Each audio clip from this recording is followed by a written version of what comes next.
হরে কৃষ্ণ। আজকে আমি একটি সুন্দর গ্রন্থের রিভিউ দেবো, যেটা হচ্ছে আনন্দের সীমানায়, এবং এটা লিখেছেন জয়পতাকা স্বামী মহারাজ। এবং এই গ্রন্থটার প্রত্যে অনেকগুলো ভাগ আছে, প্রথম, দ্বিতীয়, তৃতীয় আর চতুর্থ, 4টি অধ্যায় আছে। প্রত্যেকটা অধ্যায়ের বিষয়বস্তু আমি খুব সংক্ষেপে আজকে আপনাদেরকে বোঝাবো এবং আলোচনা করব।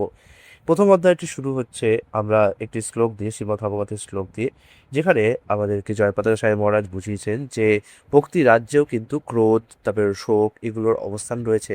যেমন আমরা দেখতে পাই যে আমরা অনেকেই মনে করি যে যারা ভক্ত তারা বুঝি রাগ কোনোদিন করতে পারবে না, কারণ ভক্তরা রাগই হয় না। হ্যাঁ, এটা সত্যি, ভক্তরা নিজের স্বার্থের জন্য, নিজের ইন্দ্রিয় তৃপ্তির জন্য কখনোই রাগ করবে না। কিন্তু কখনো কখনো যদি কেউ ভক্তের উপর অত্যাচার করে, তাহলে কিন্তু ভক্তরা ক্রোধ প্রদর্শন করতে পারবে। যেমন এখানে উদাহরণ দিয়েছেন তিনি, যে লঙ্কায় গিয়ে হনুমানজি ক্রোধ প্রদর্শন করেছিলেন এবং সেই তার ক্রোধের আগুনে সমস্ত কিছুকে জ্বালিয়ে দিয়েছিলেন। কিন্তু দুজনকে, মানে দুটো জায়গাকে তিনি রক্ষা করেছিলেন। এক হচ্ছে সীতা দেবীর অশোকবন, তাকে তিনি জ্বালাননি, এবং বিভীষণের বাড়ি, এই দুটো অংশকে তিনি জ্বালাননি। অর্থাৎ এখানে ভক্তি রাজ্যেও নিয়ন্ত্রিতভাবে ক্রোধকে প্রদর্শন করা যায়। প্রকৃতপক্ষে ভক্তরা যখন কোনো অভক্তরা যখন তাদের উপর কোনো আক্রমণ করে, সেক্ষেত্রে তারা ক্রোধ প্রদর্শন করবে না। কিন্তু যখন কোনো ভক্তের উপর আক্রমণ হয়, তাহলে সেক্ষেত্রে তারা ক্রোধ প্রদর্শন করতে পারবে। অর্থাৎ নিজের ওপর তারা সহনশীল হবে, কিন্তু যখন অন্যের ওপর, মানে ভক্তের ওপর কোনো আঁচ আসে, তখন ভক্তরা অবশ্যই ক্রোধ প্রদর্শন করতে পারবে।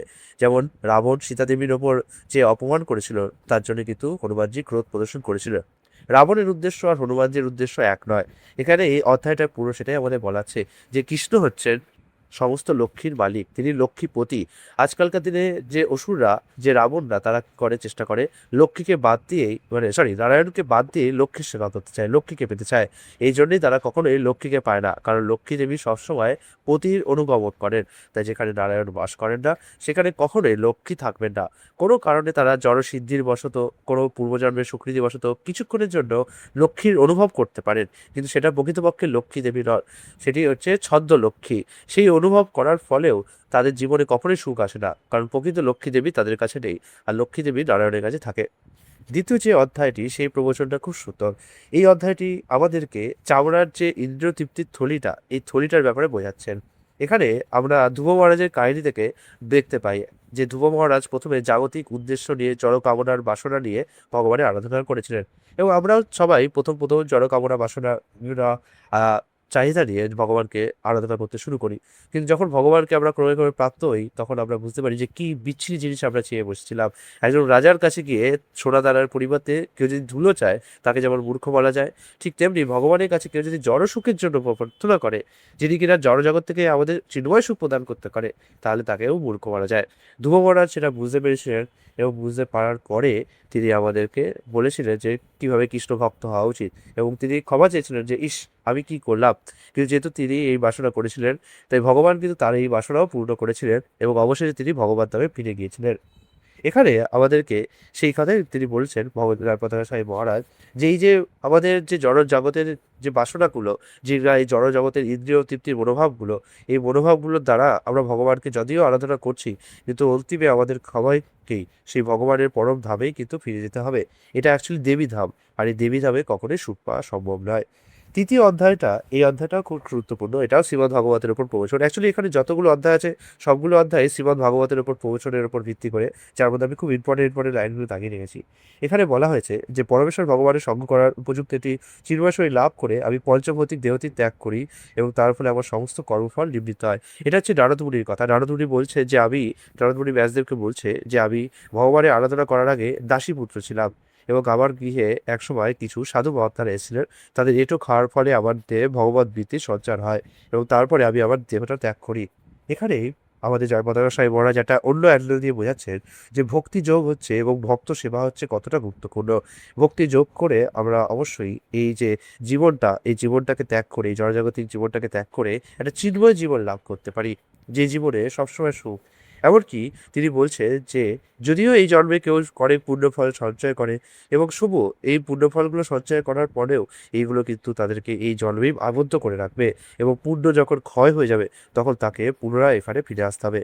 এখানে খুব এরপরে কিছু গুরুত্বপূর্ণ বিষয় দিয়েছে, যে ভক্তরা কি তাদের সন্তান পালন করবে না? হ্যাঁ, অবশ্যই করবে। ভক্তরাও সন্তান পালন করবে এবং ভক্তদের সন্তান পালন কি হবে আসক্তি শূন্য। অর্থাৎ এই একজন ভক্ত মনে করবে আমি এই সন্তানটিকে কৃষ্ণ ভাবনাময় করে তোলার জন্য পালন করছি। এখানে এটাই বলেছে আমাদের সন্তানের প্রতি ভালোবাসাটি কৃষ্ণের কাছে প্রত্যক্ষ বা পরোক্ষভাবে একটি নিবেদন স্বরূপ হতে হবে। যখন আমরা সন্তানকে কৃষ্ণ ভাবনাময় গড়ে তুলবো তখন বড় হয়ে একজন ভক্ত হবে, এই মনোভাব করা উচিত। এমনকি উন্নত যোগীরাও তাদের সন্তানের প্রতি স্নেহ অনুভব করেন।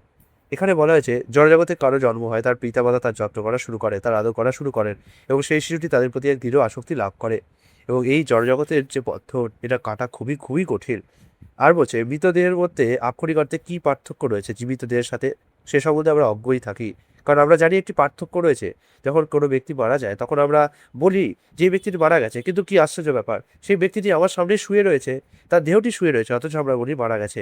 তারপরে আমরা জানি যে কোনো একটা পার্থক্য তো হয়ে গেছে, কিন্তু আমরা জানি না যে সেই পার্থক্যটা আসলে কি। আমরা অচিরেই শোক প্রকাশ করি, কিন্তু সেই শোকটা অমূল্যক।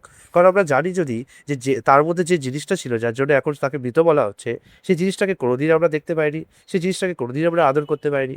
আমরা যত আমাদের আদর, যত স্নেহ, যত ভালোবাসা, যত মমতা সব এই দেহকেন্দ্রিক। এই আমরা হাতটাকে ছুঁয়েছি, পাটাকে ছুঁয়েছি, মাথাটাকে ছুঁয়েছি, কিন্তু সেগুলো আমার সামনে রয়েছে। তা সত্ত্বেও সে মৃতদেহকে এখন আবার স্পর্শ করতে ইচ্ছাও করছে না। এটাকেই বলে মায়া। কিন্তু যে ভেতরের যে আত্মা, সেই আত্মার সাথে কোনোদিন তো আমি দেখা করিনি, কোনোদিন তার সাথে কথা বলিনি। হ্যাঁ, দেহের মাধ্যমে আমি তার সাথে দেখা করেছি, দেহের মাধ্যমে কথা বলছি, কিন্তু সেই আত্মাটাকে তো কোনোদিন স্পর্শ করিনি। আর সেই আত্মাটা এখন চলে গিয়েছে বলে আমি শোক করছি।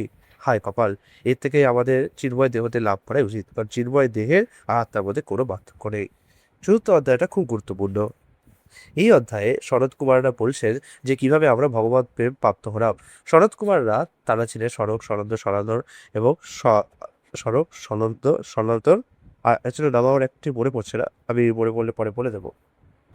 তো যাই হোক, তারা ভগবানকে, তারা ব্রহ্মজ্যোতিকে প্রাপ্ত করেছিলেন, নির্বিশেষ ব্রহ্মে উপলব্ধি করেছিলেন।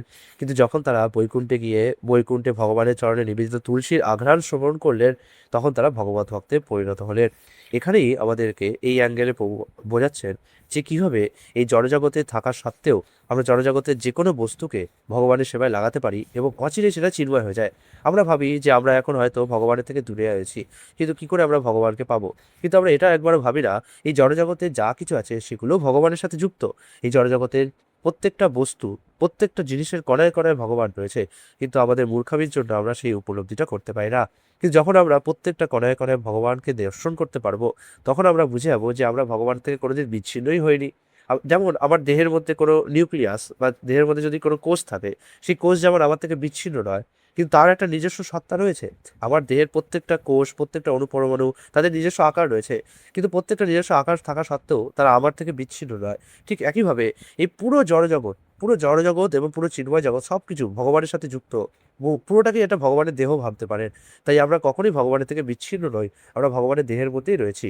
হ্যাঁ, হতে পারে আমি আমার মায়ার জন্য ভগবানকে এখন উপলব্ধি করতে পারছি না, কিন্তু যখন আমি এই জড়জগতের জিনিসগুলো দিয়েই ভগবানের সেবা করব, তখন আমরা অচিরেই উপলব্ধি করব আমরা ভগবানের থেকে কখনোই বিচ্ছিন্ন হইনি। একই বাড়ি একই বাড়ি যখন আমরা নিজেদের ভোগের জন্য ব্যবহার করি, সেটাই আমাদের জন্য ভয়ার কারণ হয়ে যায়, দুঃখের কারণ হয়ে যায়। কিন্তু সেই একই বাড়িকে যখন আমরা মন্দিরে পরিণত করি এবং ভগবানের সেবা করি, তখন সেই বাড়িটাই আমাদের ভগবান ধাম হয়ে যায়। যেমন এই বইয়ের এই পেপারগুলো, একই পেপার যখন আমরা গল্প, উপন্যাস, নভেল, নাটক এগুলোর জন্য ব্যবহার করছি, তখন সেটা আমাদের জড়বন্ধনের কারণ হয়ে যায়। আবার একই পেপার যখন আমরা ভগবানের ভক্তির মহিমা প্রচার করার জন্য ব্যবহার করছি, তখন সেই একই পেপার চিন্ময় হয়ে যায়, সেটা আমাদের চিন্ময় আনন্দ দেয়। একই খোল করতাল, একই ইনস্ট্রুমেন্ট, একই বাদ্যযন্ত্র যখন জড়জাগতিক গানের জন্য ব্যবহার হচ্ছে, তখন সেটা কানে জ্বালা ধরিয়ে দেয়। কিন্তু একই খোল করতাল মৃদঙ্গ যখন ভগবানের কীর্তনের জন্য ব্যবহার হচ্ছে, তখন সেটা আমাদের হৃদয়কে শান্ত করে, পবিত্র করে। সুতরাং এই জড়জগতের যে কোনো কিছু, সব কিছুকেই ভগবানের সেবায় লাগানো যায়। তবে হ্যাঁ, কিছু কিছু জিনিস আছে যেগুলো আমাদের চিন্ময় দৃষ্টির অভাবে আমরা লাগাতে পারি না। যেমন হচ্ছে মদ। যদিও আমরা বলতে পারি যে ভগবানের জগতে সব কিছুই ভগবানের তৈরি, সব কিছুই ভগবানের সাথে যুক্ত, কিন্তু কিছু কিছু জিনিস আছে যেগুলো আমরা আমাদের ব্যর্থতার কারণে লাগাতে পারি না। এমন নয় যে ভগবান সেগুলো শুদ্ধ করতে পারবে না, কিন্তু যেহেতু আমরা সেগুলোতে ভগবানকে দেখতে পাই না, তাই সেগুলো আমরা ভক্তি প্রতিকূল বস্তু বলে বর্জন করি। যেমন মদ, তারপরে মাংস, এই ধরনের জিনিসগুলো কেউ বলতে পারে এগুলো তো ভগবানের থেকে সৃষ্টি, এগুলো ভগবানের সেবায় লাগানো যায় না। কিন্তু একটা মাংস দেখে কি আমরা ভগবানকে ভাবতে পারি? কারণ একটা মাংসে যে রক্ত পরিমাণ, যে দুর্গন্ধ, যে প্রচণ্ড কষ্ট পাচ্ছে সেই জীবটা, সেগুলো দেখার পরে কখনোই কি আমাদের ভগবৎ স্বরূপ হবে? হবে না। সুতরাং কিছু কিছু জিনিস আছে যেগুলো ভক্তি প্রতিকূল, যেগুলো ভগবানের সেবায় লাগানো যায় না, এটা ঠিকই।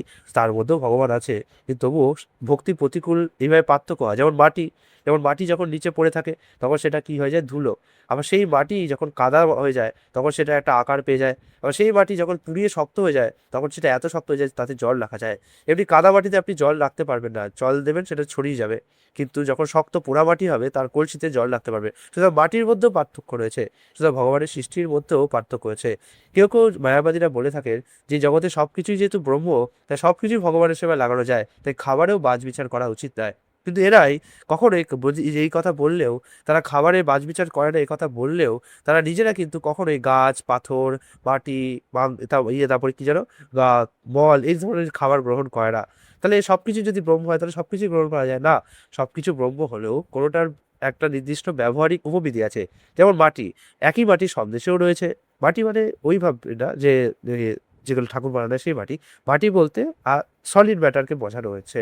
তো মাটি, একই মাটি সন্দেশেও রয়েছে সলিড ম্যাটার, একই মাটি পাথরেও রয়েছে, একই মাটি আবার আমাদের মেঝেতেও রয়েছে, একই মাটি আবার কলসিতেও রয়েছে। কিন্তু প্রত্যেকটা জিনিসের যেহেতু বিষয়ভেদ, প্রকারভেদ আছে, তাই প্রত্যেকটা জিনিসের সাথে আমাদের আদান প্রদান আলাদা হবে। এবং এই বিভিন্নতা ভগবানই সৃষ্টি করেছেন, যাতে এই জড়জগতের রূপ, রস, শব্দ, গন্ধ প্রত্যেকটা জিনিসে আমরা ভ্যারাইটি পাই এবং আনন্দ উপভোগ করতে পারি। যদি সব জিনিসই একই হতো তাহলে ভ্যারাইটি লেস হয়ে যেত, আর এই জড়জগৎটা কোনো আনন্দের জায়গাই হতো না।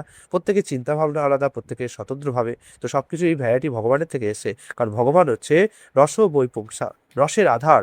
তার মধ্যে প্রচুর রস রয়েছে, সেই রসগুলোর থেকেই আমরা পাচ্ছি। এবং সেই ভগবানের মধ্যে, সেই পরম পুরুষোত্তম ভগবানের থেকেই সমস্ত গুণ, সমস্ত শ্রী, সমস্ত বৈরাগ্য, সমস্ত বীর্য এবং সমস্ত ধন, সমস্ত শ্রী সব কিছু রয়েছে। সেগুলো থেকেই আমরা অ্যাকচুয়ালি উৎপত্তি হয়েছি। তাই আনন্দের সীমানা এই গ্রন্থটি অবশ্যই সংগ্রহ করুন। খুবই সুখপাঠ্য গ্রন্থ। এবং এর মধ্যে যে প্রবচনগুলি দেওয়া রয়েছে, লাস্টের দিকে কিছু উৎস দেওয়া রয়েছে যে কোথায় কোথায় কোন প্রবচন দেওয়া রয়েছে, এবং এখানে কিছু আরও গ্রন্থের পাতিকা রয়েছে। হরে কৃষ্ণ।